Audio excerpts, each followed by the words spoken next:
If you're not straight, then you must be a leftist. Otherwise, there must be something wrong with you, or you're a victim. Well, the left is still not sure what to do with those who leave the plantation, but they all agree that it's troubling that non-straight people dare to be interested in small taxes, preserving civilization, or other notions that are haram on the left. In other news, if you're white and have white children, you're contributing to white supremacy, according to a retard who is allegedly a professor. It's really a shame that retard and university professor are still not considered synonymous, because they actually should be, most of the time anyway. And the university professors who are not retards should just go for another title, really. In other news, Germany and Sweden appear to go hand in hand towards a hecklers veto regime in which the perpetrators of violence are the ones who decide the policy, as the state now punishes the victims. Lots of identity politics is what we'll be discussing in this episode. Periodic insanity coming up now.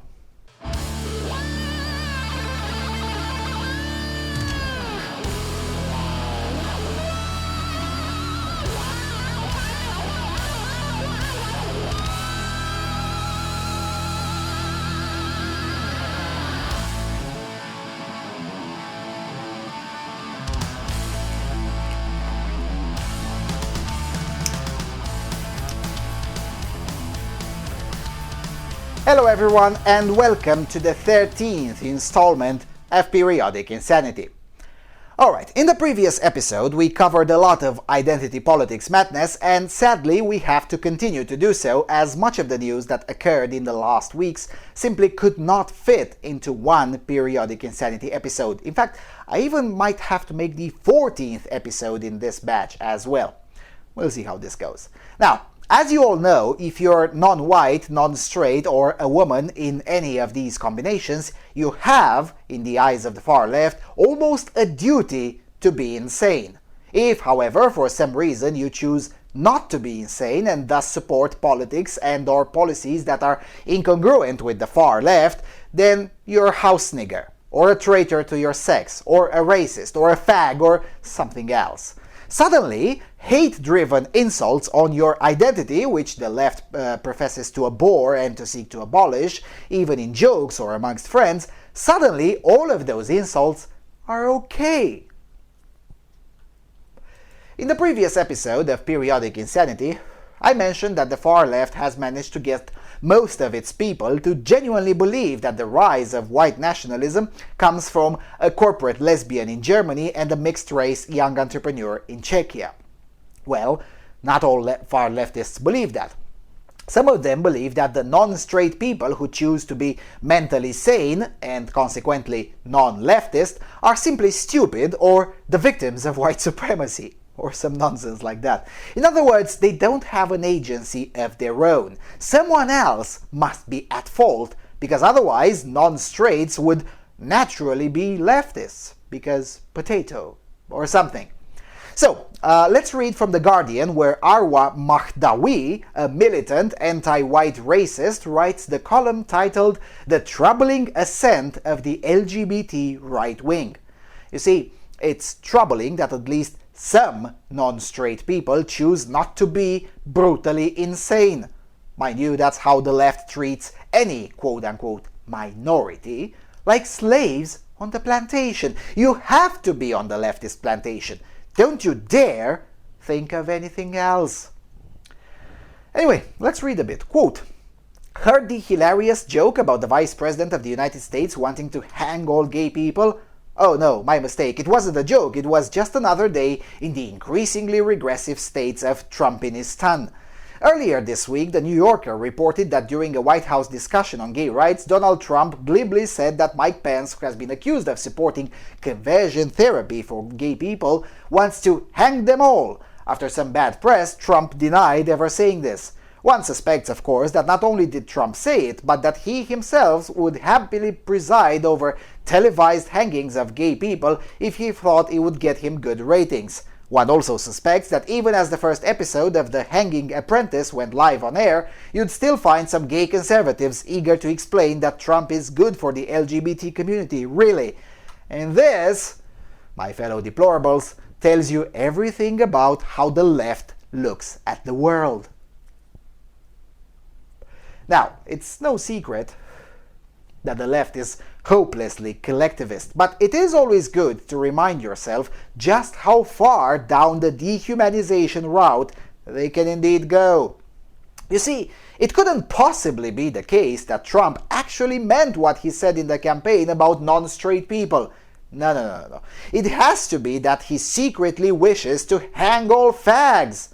There's no evidence to that, but just like the fags on the leftist plantation, those who are on the non-left also get to have all sorts of nonsense forcefully projected upon them by the left. In the mind of the leftist, nuances don't exist. For non-leftists, it is perfectly reasonable to accept that Trump is simultaneously pro-gay marriage, but also deeply pro-life, just like he said he is. It's not hard to accept that, even as we disagree, as I do.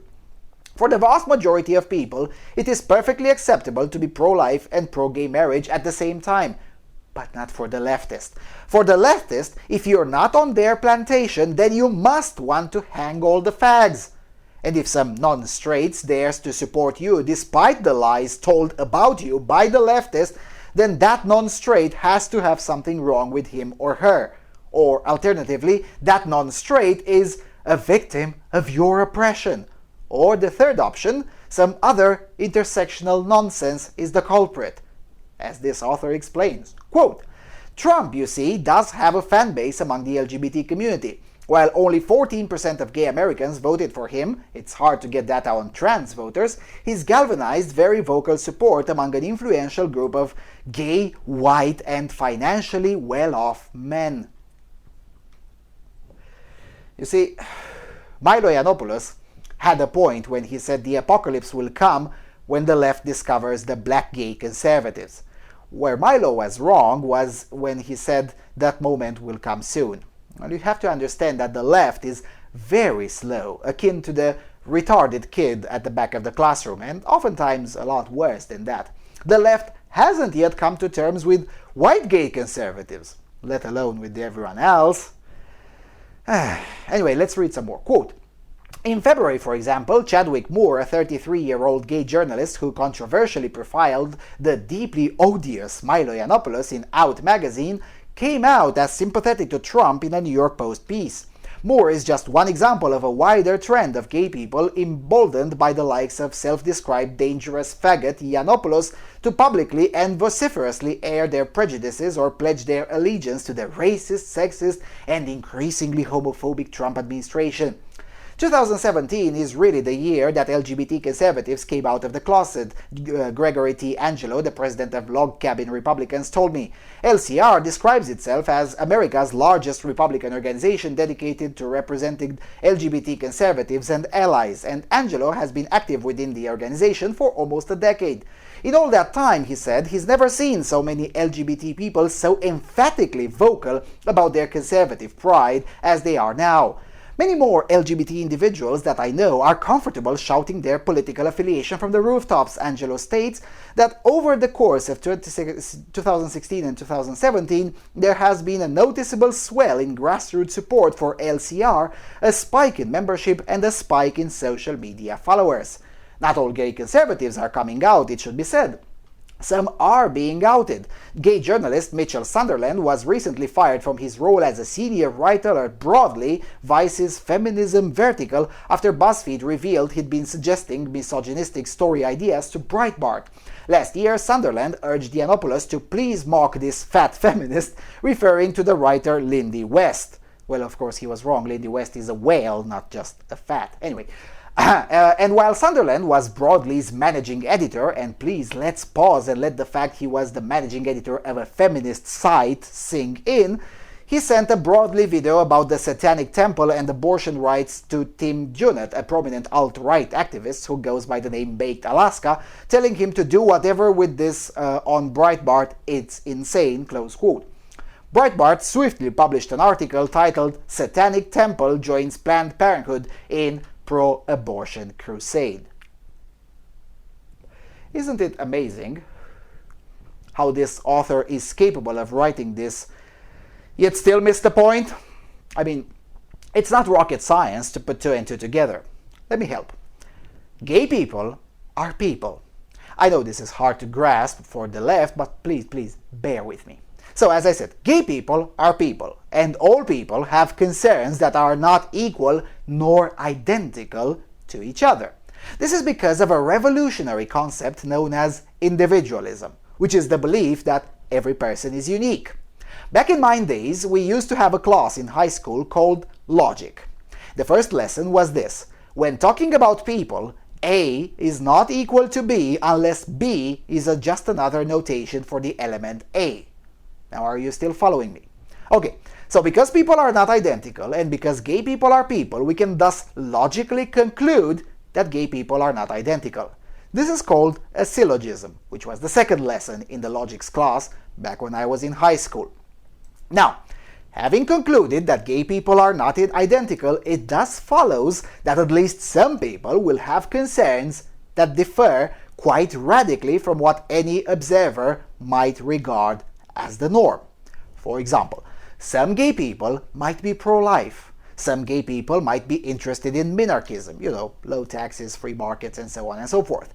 Some gay people might be interested in tradition, and some gay people might have the temerity to express the necessary foresight and wisdom of an intellectually honest man, and thus conclude that even though he himself might benefit from abominations such as gay marriage, that policy is still bad and detrimental to society.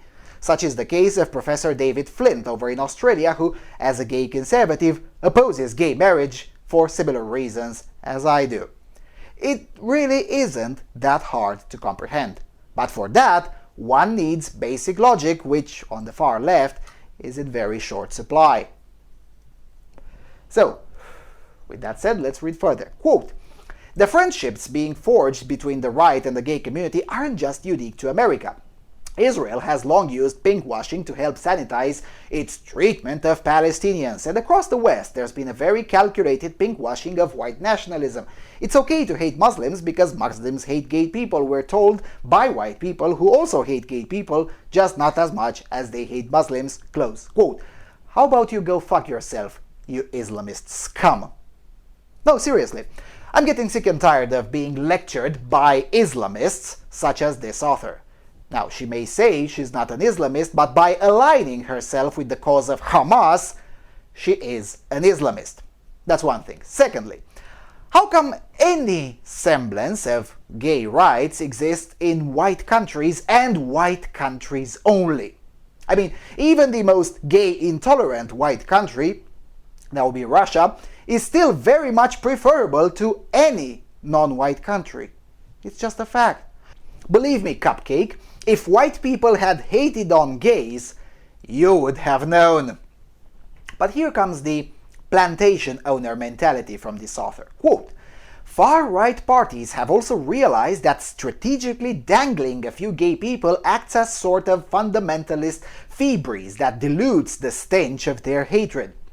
For example, last month, the far-right Alternative for Germany party became the first openly nationalist party to enter the German Bundestag for nearly 60 years. The AfD is co-led by Alice Weidel, who is gay and in a civil partnership with a woman who is reportedly of Sri Lankan descent. So extremist policies or not, how on earth could the AfD be neo-Nazis if they got a gay woman with an ethnically impure wife in charge? In France, the Front National is using similar tactics. According to a February BuzzFeed report, the French National Front now has more high-ranking gay figures than any major party in France, including the Socialists, the center-left party that passed the marriage equality law in 2013. You're losing at your own game, lefties. So let's recap. Alice Weidel is not a legitimate leader. She's just being dangled, according to this author. Now, who is the neo-Nazi bigot here? Also, in France, you see, non-straights flocking to Front National is not the result of one or more legitimate concerns with which those individual people might resonate. No. You see, they're being dangled, according to this author. Again, who is the neo-Nazi bigot here? You see, the problem that the left has, and it's a problem that is insurmountable at this moment, is that they have to engage in these antics, because otherwise they might have to face the truth, and that's terrifying. For instance, in France, the non-straight people have been voting with either the mainstream right or the so-called far right since before the so-called marriage equality law. In fact, long before that law, Front National had more support among non-straight people than the Socialist Party. And the reason is highly politically incorrect. The gays of France care a lot more about their right not to be thrown off rooftops for who they are in their own country than the privilege of getting married. And this has been going on for almost a decade at the very least. It's not a new phenomenon, but as usual, the left is very late at the party. Let's read some more. Quote, "Let's be clear, racism and misogyny in the queer community is nothing new, nor is the pinkwashing of white nationalism. Nevertheless, in the past year, the trend has become much more pronounced. As I said earlier, this is false. And it's disturbing to see so many gay people buy into the idea that our ability to come out depends on keeping brown people out, and this is a lie. Nobody believes that." Quote, "Some people might argue that the increase in right-wing LGBTQ people represents a move away from identity politics. Ultimately, however, is just a move back to the oldest form of identity politics, one in which the protection of whiteness and wealth trumps everything. But as some gay Trump supporters might be starting to realize, the right aren't your friends, and eventually they'll come for you." Close quote. Right, because as we know, there are a slew of right-wing policies and practices all over North America and Europe where militant right-wingers throw fags off rooftops. Oh wait, no. That only happens in Hamas-controlled territory. The same Hamas which this disdainful cunt praises. Now, what I'd like to know is a definition of whiteness. I've been seeing this term thrown around much more often lately, but none of those who utter it seem to bother to define it. I don't have to agree with that definition, mind you. I just want to see a definition so I will at least know what the speaker is talking about. Because without a definition, I'm tempted to believe that whiteness is simply the fact of being white, in which case things don't look good for the left if it's a legitimate cause in their tent to oppose white people on the basis of their skin color. As I said in the previous episode, the best recruiter for white nationalism is the far left itself. And a stellar example of this is the next story, coming from Fox News, titled "Having White Nuclear Family Promotes White Supremacy, Says New York Professor," reporter says. And I'll read it in its entirety. Get ready? It goes like this. Quote, "A City University of New York sociology professor reportedly said in a tweet storm last week that the white nuclear family promotes racism, prompting a backlash on social media. Jessie Daniels, described as an expert on the internet manifestations of racism on her Cunny page, infuriated social media users after reportedly saying that white families promote racism by default. The professor began her argument saying she learned that the white nuclear family is one of the most powerful forces supporting white supremacy, adding that families reproducing white children are part of the problem as they facilitate white supremacy in the country, Campus Reform reported. She reportedly tweeted, quote, "I mean, if you're a white person who says they're engaged in dismantling white supremacy, but you're forming a white family and reproducing white children that you want the best for, how is that helping and not part of the problem?" She reportedly ended her argument suggesting that white people should confront their racism and stop perpetuating inequality by leaving their homes for their children. Until white people are ready to confront their own family's racism, and participation in systemic white supremacy is not being dismantled, she wrote. Beyond just calling out interpersonal racism, white people who want to be engaged in the work need to ask themselves about housing wealth. She added, "White people, do you own your home? When you die, where's wealth in that house going? If it's to your children, you're reproducing inequality." The professor locked her account in response to the criticism. Fox News reached out to the professor and the university early Tuesday and did not receive an immediate response. Now, Over 2 years ago, I said in a video that if this nonsense isn't cut out, this will be the biggest recruiter for real racists. Well, I was right, sadly. As I said, I'm not very happy when I'm proven right. Because what this professor is saying is essentially that anti-racism is not just a code word for anti-white, but perfectly synonymous with anti-white. And as I said in the previous episode, there are scores of these kinds of racists all over the academe, which is precisely why the academe needs to be purged entirely. It is admirable to strive to reform the academe, but from where I'm looking, it is ultimately a futile effort. Burning everything down and starting fresh is preferable. Mind you, I don't mean burn the buildings down or anything. Just fire 100% of the social science professors, faculty, aides, and all the rest of the personnel. Then rinse and repeat with all of the departments except maybe computer science, mathematics, and perhaps physics. All the rest are infested with this nonsense. Does it sound harsh?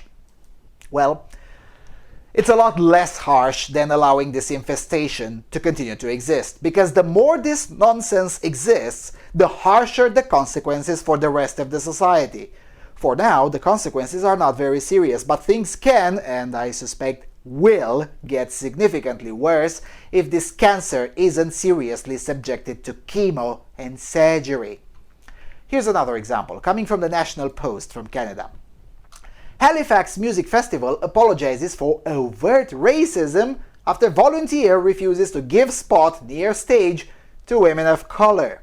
So you see, it wasn't overt racism for the volunteer to be required to go to the back of the bus, so to speak. It was overt racism because the volunteer refused to obey and retorted with the well-deserved "fuck off, you racist cunt."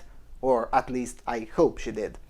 Quote, "The Halifax Pop Explosion Music Festival is apologizing for the actions of a volunteer who interrupted a performance by Polaris Prize-winning singer Lido Pimienta with overt racism."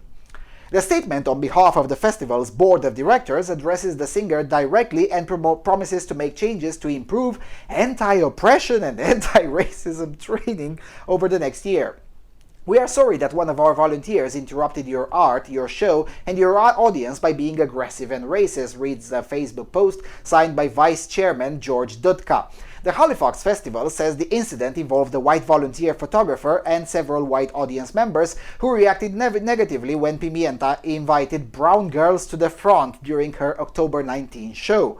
The outspoken singer, who took home the Polaris Prize for her album La Papessa last month, frequently asks her audience to welcome people of color to the front of the stage. In turn, she requests that white people move back. While Dudka doesn't offer much detail in his post, festival spokesman Trevor Murphy confirmed Ali O'Manic's account of what transpired. O'Manic says the problem started when the volunteer female photographer refused to step away from her spot near the front. It led to a clash with nearby audience members who became angered over her insistence on remaining near the stage to take photos, says O'Manic, who performs as dream pop act Trails and shares management with Pimienta. "She just kept on saying, 'Move to the back,' says O'Manic. Finally, after saying it about 10 times and the woman refused to move, Pimienta said, 'You're cutting into my set time and you're disrespecting these women and I don't have time for this.' Event organizers say the volunteer was removed from the show and ultimately chose to sever ties with the festival. Pimienta's management did not respond to requests for comment. Julia Simon Rutgers, one of the Halifax women invited by Pimienta to shift closer to the stage, says she was surprised by the photographer's refusal to move. "There's a certain understanding that if an artist asks a crowd to do something, the artist is in charge of that space," she says. The clash was emblematic for the opinion that prioritizing people of color, particularly women, is reverse racist, says Rutgers. "It's those mindsets that create that sort of pushback at the shows," she says. I don't know if I would say it can be attributed to the crowd Pop Explosion gets, or more so just the sort of people that exist in Halifax and the mindsets that prevail here." Close quote. Again, this incident in isolation is no big deal. But it's not in isolation, and everyone knows it. And the mindset that this racist cunt is complaining about is in fact the mindset of the liberal tradition, which says thou shalt not be a racist bigot in public. It is in fact the mindset that allows her to exist and have a career. And it is perhaps a mindset that should be amended. For instance, if I were in her target audience, I would refuse to buy anything from her and support her in any way, and in fact, this should extend to all of her friends, and possibly her family. As older subscribers of the channel are aware, I'm a big fan of using leftists' methods against leftists and doing to them what they have been doing to the entire society for decades. Also, it goes without saying that this festival should cease to exist by virtue of nobody white going to it. So, if anyone in the audience has a friend in the industry, do your best to sabotage this cunt. Tell to everyone in the industry wherever you see fit to say negative about her. It's time for the non-left to become mean. Fighting with honor and dignity should be reserved to honorable opponents. This is simply not the case here. And I speak from experience. I've been having a lot more success in trimming the progressive left here in the Intermarium in general since I adopted a more militant and appropriate type of methods. Nothing should be beyond reach. Agitprop, gossip, infiltration, everything should be on the table. Because make no mistake, as long as these kinds of actions don't have direct and harsh consequences upon the individuals causing them, this nonsense not only will never end, but it will get progressively worse. Speaking of progressively worse, let's go to Germany. Coming from Hessische Niederhessische Allgemeine, AfD politician from Göttingen loses court dispute over rent contract. Quote, the state chairman of the AfD youth organization, the Young Alternative, Lars Steinke, has to look for a new apartment due to a court decision. The local court in Göttingen has ruled for the annulment of his contract. The reason? The 24-year-old had concealed from his landlord that he could be a potential target for left-wing violence because of his political activities. According to the court, he should have informed her about his special role because this could also affect the rental property, a spokesman said. Since he failed to do so, the lease was considered to have been made by fraudulent misrepresentation and thus rendered null and void by the court. Isn't that nice? Now, for starters, it is utterly bizarre, at least to me, that a court has to opine on this to begin with. But then again, this is to be expected in Germany, a country where the real estate market is among the least free in the world. But beyond that, this kind of decision, in addition to being pure insanity, leaves room for a kind of society I kinda doubt most Germans would want to live in. For instance, if being a chairman of a legitimate parliamentary political party is reason for special considerations when looking to rent a flat on grounds of risks of left-wing violence, then so will have to be being a Jew. Jews are particularly at risk for violence from the members of the Religion of Peace, who, whenever they can vote, overwhelmingly vote for the far left, by the way. So a case could be made that being a Jew is a risk factor. Are Germans so sure they want to go down this road? In fact, once you open this can of worms, almost everyone can be at risk. Well, except retarded people and leftists. But I would repeat myself. Heck, even leftists are sometimes a target of left-wing violence, as we've seen with Brett Weinstein in the United States. Basically, this decision is pure lunacy. Mind you, it would have been a different thing if, by their own volition, both parties had agreed on such terms. But a court imposing these changes, that... seriously? I mean, this imposition changes the dynamics quite drastically. Because now suddenly, everyone to the right of Lenin, basically, will suddenly have problems finding a place to stay. This cannot end well. I mean, I'm just saying. Now, while we're at the topic of decisions siding with the abusers instead of the victims, let's go further north in Sweden, where Sveriges Radio announces that all the churches in Karlshamn have been closed following acts of vandalism.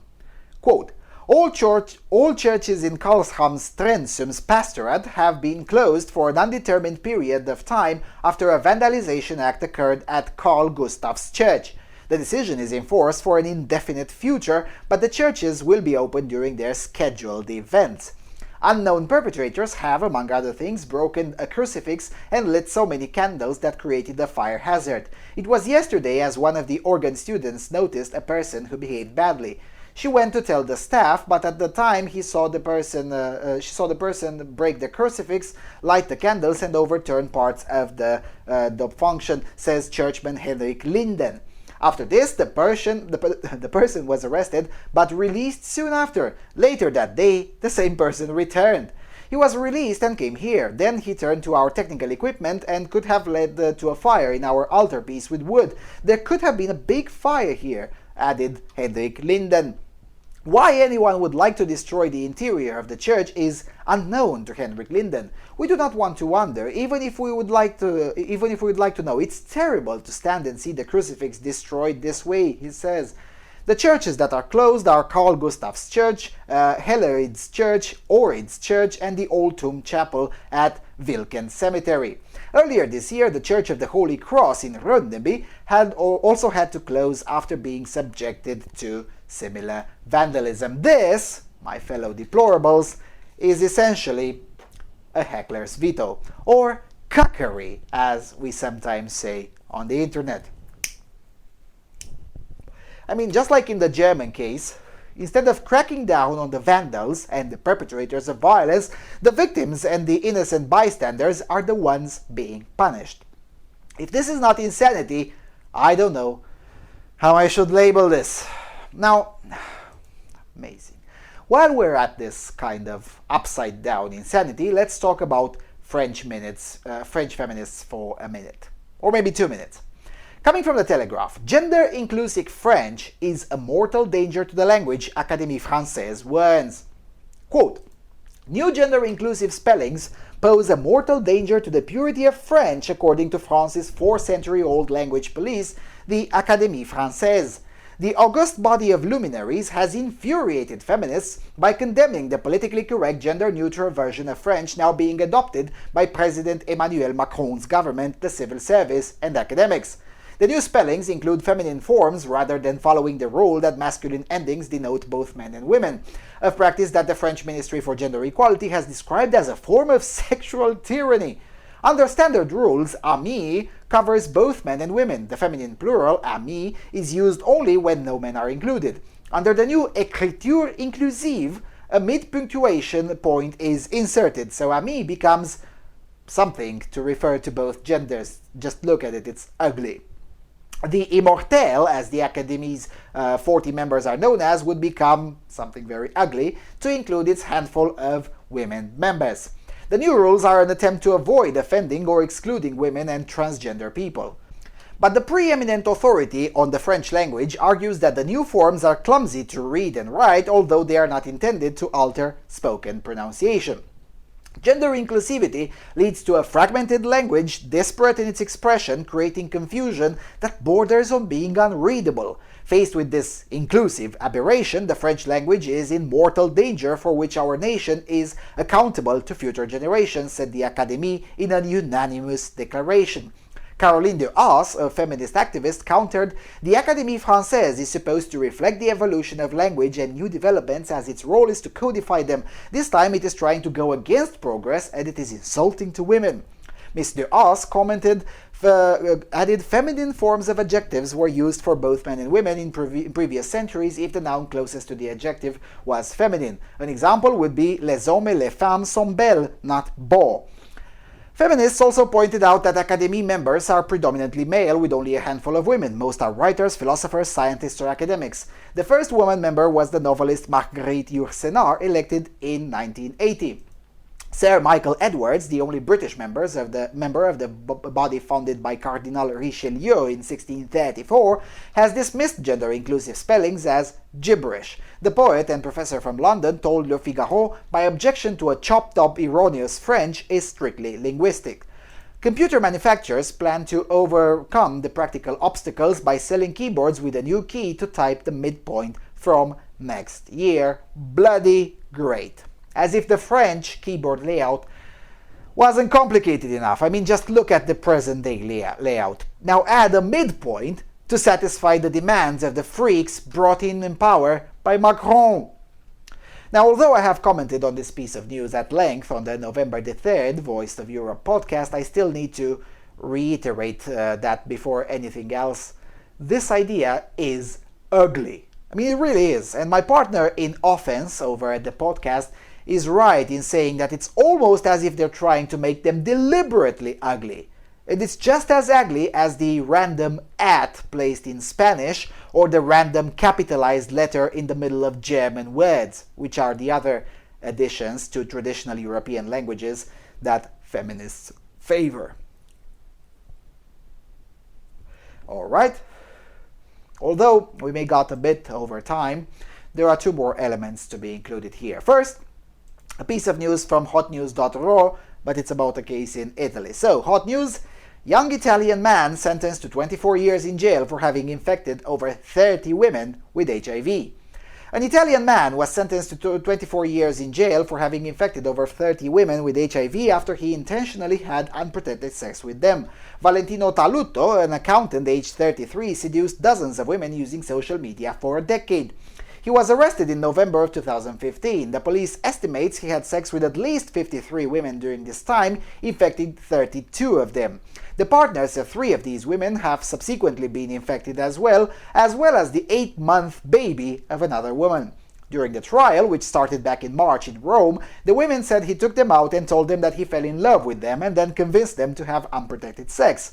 Those who asked him to use a condom were told that the defendant was allergic or alternatively that he had just been tested negative for HIV. Many of the victims were students and some of them had children. The youngest victim was 14 years old at the beginning of the relationship and the oldest was around 40. Now this would be perfectly legal in California if Democrats have it their way. Now, you may not be aware that there is a strong school of thought within the left that believes the laws concerning informed consent when it comes to HIV status need to be abolished. And I'm sure many of you are not surprised. This particular school of thought has a tremendous amount of followers among the LGBTist militants who tend to be the most adamant that one's HIV status is irrelevant. They even have a buzzword for people like me who believe one's HIV status is very relevant: serophobia. We've talked about this over 2 years ago. Things have gotten worse in North America since then. Thankfully, most of Europe has resisted the temptation to be trendy and stuck with the policies known to work. At least for now. But don't be surprised if soon enough cases like this will be used to make the argument that such laws are draconian and oppressive. It has been done already in the US. Up until May of 2014, Iowa had a law that was essentially identical to what the Italian courts have imposed here. It has since been abolished after the left successfully argued that such laws are draconian. Because you see, it's draconian to enforce punishments for actions which lead to 8-month-old innocent children being infected with HIV. Only the rights of the adulterous, the sexual deviant, and the promiscuous matter. The rights of normal people? Not so much. Alright, before I close this episode, a few words are in order about the "it's okay to be white" piece of agitprop. Because let's be honest here, it's not a campaign, it's an episode of agitprop. A very good one, mind you, but an episode of agitprop nonetheless. Now, in addition to telling us and everyone else what we already knew, namely that there is no racist like the liberal racist, it also tells us something even more important. Namely that the left, overall, so excluding of a few outliers, the left overall has had a collective drop in IQ.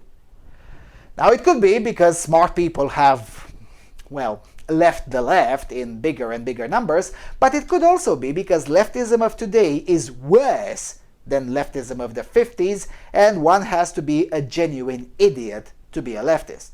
Or maybe I'm wrong on both counts. Nevertheless, the leftist cathedral was incapable of seeing the agitprop hitting in their faces, even as 4chaners explicitly told them that this is bait. The fact that they couldn't help themselves to avoid reacting like idiots is testament that our opposition is much weaker mentally than it was 10 or 15 years ago.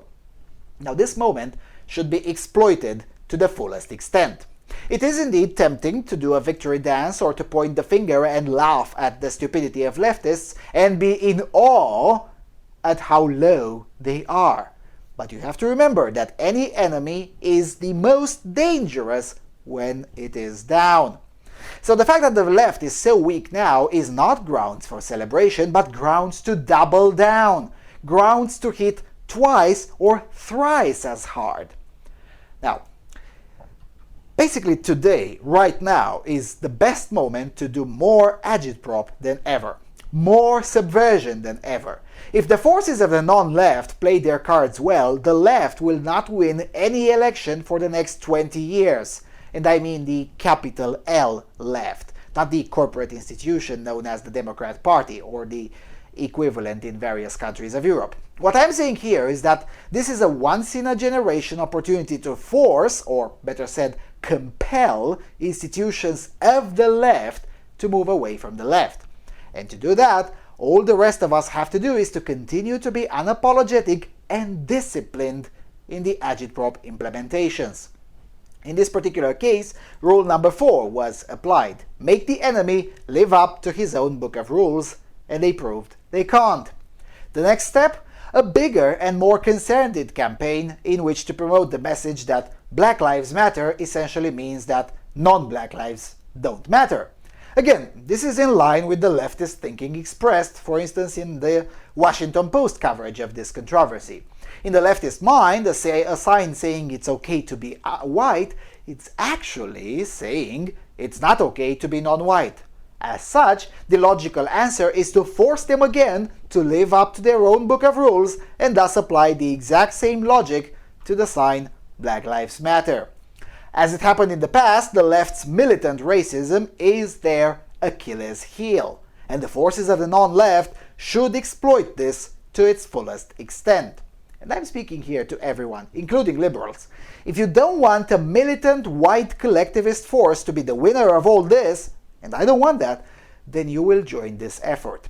Anyway, we'll dwell more on this topic in other videos. I want to make a video about black propaganda. But for now, I'll stop here to avoid going too much over the 45-minute mark. So with all of that being said, thank you all for watching. Thank you for your consistent and generous support. Make sure to hit the subscribe button and subscribe to my social media. And I'll see you all soon on Freedom Alternative.